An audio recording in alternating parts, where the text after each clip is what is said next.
शाळेमध्ये कार्यक्रमाचे अध्यक्ष म्हणून जाधव सर व समन्वयक मुख्य समन्वयक कदम सर, आमच्या सोबत उपस्थित आमचे मित्र Maske sir, Bhandare sir, Chandekar sir आणि आमचे मित्र धोटे सर, म्हणजे दोन्ही सर आहेत आमचे चांगले मित्र आहेत. आणि एक आपल्याला आनंदाची बाब अशी म्हणावी लागेल, कारण आपल्या विद्यालयाला आज कदम सरांचे स्पर्श लागले, कदम सर आपल्या इथे आले, ही आपल्यासाठी फार मोठी बाब आहे मित्रांनो. कारण एनईपी सांगण्यापूर्वी कदम सरांचं मला तुम्हाला सांगावं वाटेल की आपल्या इंग्रजमध्ये जे जुडोचे विद्यार्थी आहेत, जे राज्य स्तर आणि राष्ट्रीय स्तरावर दरवर्षी मेडल येत असतात, तर त्यामध्ये कदम सरांचा फार मोठा हात आहे. आणि खरं तर नॅशनल एज्युकेशन आपली जे राष्ट्रीय शैक्षणिक धोरण आहे, तर साधारणतः आपण शिक्षण म्हणजे काय, आपण शिक्षण कशासाठी घेतो हे आपल्याला एका मिनिटामध्ये मी तुम्हाला समजून सांगणार आहे. आता एज्युकेशन ची जी व्याख्या आहे, education is a natural process म्हणतो आपण त्याला. म्हणजे शिक्षण हे नैसर्गिक एक प्रक्रिया आहे. याचं उदाहरण कसं द्या, तर समजा 10-20 जर आपल्या गायी असेल, त्या 10-20 गायीमध्ये 3-4 वासरं असतात, गायीचे वासरं, आणि ज्यानंतर त्या वासराला आपण सोडतो तर तिथून ते आपल्या स्वतःच्या आईपाशी जाते. त्याला लहानपणापासून ते शिकवावं नाही लागत, कारण ती एक नैसर्गिक प्रक्रिया आहे. परंतु मग आता माणूस हा शिक्षण घेतो कसा, एक तर त्याच्यावर आजूबाजूच्या त्या अनुवंश आणि परिस्थिती त्याचा एक इम्पॅक्ट असतो 50%, आणि 50% इम्पॅक्ट हा त्याच्या परिसरावर आणि त्याच्या भोवती होणाऱ्या संस्कारावर तो अवेलेबल असतो.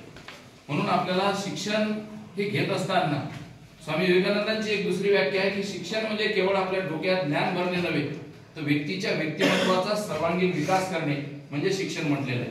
म्हणजे आपल्याला सर्वांगीण विकास, जसं आता धोटे सरांनी सांगितलं की आमच्या मुलांनी नवीन काय काय प्रयोग केले आहेत.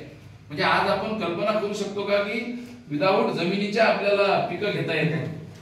आणि असे काही केमिकल आहेत, असे काही क्षेत्र असे आहेत. आपल्या नागपूरला एका जणांनी IIT इंजिनियर झालेलं होतं, ते सोडून दिलं आणि एका वरच्या मजल्यावरती, ज्याला आपण कोळंबी म्हणतो है ना, मशरूमची शेती म्हणतो, ती मशरूमची शेती केली.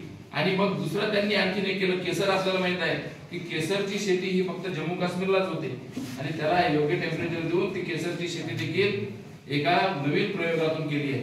जसं कदम सरांनी पण सांगितलं की आपल्याला आता नवीन काहीतरी करायचं आहे. शिक्षण कसं घेतो आपण, ज्ञान, आकलन, उपयोजन, क्षमता आणि कौशल्य, हे 5 बेसिक स्किल आहे शिक्षणाचे. समजा काय, तुम्हाला 100 रुपये काय हे ओळखता येतात, त्याचं ज्ञान आहे. 100 रुपये काय तुम्हाला सांगता येतं, तुम्हाला आकलन झालं, बरोबर आहे, ज्ञान आकलन. मग तुम्हाला 100 रुपये बाजारातून आणायला, भाजीपाला आणायला सांगितलं, 100 रुपयाचा भाजीपाला तुम्हाला आणता येतो, त्याचं ते उपयोजन झालं. मग आता त्याच्यामध्ये कौशल्य तुमचे काय डेव्हलप होईल. मग तुम्ही ते समजा 50 रुपयाचा भाजीपाला आणला आणि 50 रुपयाचा समार घेतला, कोथिंबीर घेतला, आणि तो मग गावात येऊन तुम्ही तो 100 रुपयाला विकला, त्याला म्हणतात कौशल्य आणि क्षमता विकसित करणे, बरोबर आहे. म्हणून या सगळ्या आपल्याला घडवायचं असेल होता. तुमच्या इथला, आमच्या इथं 12वीला स्टुडंट होता चंदन पवार, आज आपण बघतो की तो लॉ झालेला आहे, आज तो दिग्रस मध्ये प्रॅक्टिस करतोय. म्हणजे एक वेगळं क्षेत्र त्यांनी निवडलेलं आहे. जसं आपल्याला थोडक्यात सांगायचं म्हटल्यास, घरी आपल्या काय भाजी बनवायची आई आपल्याला साधा प्रश्न विचारते. कोणी पालकची सांगते, दुसरा म्हणतो मला मेथीची पाहिजे, तिसरा म्हणतो कोबीची पाहिजे. म्हणजे प्रत्येकाचे वेगवेगळे चॉईस आहे. आपल्याला नवीन एज्युकेशन पॉलिसी मध्ये सब्जेक्ट निवडत असताना आता पूर्वीसारखं राहिलं नाही, परंपरागत ते राहिलं नाही. त्यामध्ये आपल्याला आपल्या आवडीनुसार आता विषय निवडता येतील, आणि त्या ठिकाणी तुम्हाला ज्या काही अडचणी येतील, कारण हे सध्या नवीन आलेलं आहे, याचा ड्राफ्ट जर पाहिला आपण तर फार मोठा आहे. मग नवीन ज्या वेळेला आपल्याला यामध्ये मार्गदर्शन येईल, ज्या वेळेला आपण कॉलेजला याल, तर त्या कॉलेजमध्ये आल्यानंतर तुम्हाला त्या ठिकाणी योग्य ते मार्गदर्शन करण्यात येईल. आपल्या इथं ग्राउंड सर्वात मोठं आहे, आणि आपल्या कॉलेजला न्यायचा दर्जा आहे. तसेच आपल्या लायब्ररीमध्ये असणाऱ्या सुविधा ह्या देखील चांगल्या आहेत. म्हणून आणि सर्वात महत्वाचं असं तुम्हाला सांगतो की आपण ग्रामीण नाव असा कधी न्यूनगंड ठेवायचं नाही. जेवढे IAS आणि मोठे अधिकारी आहेत ना, ते ग्रामीण भागातले.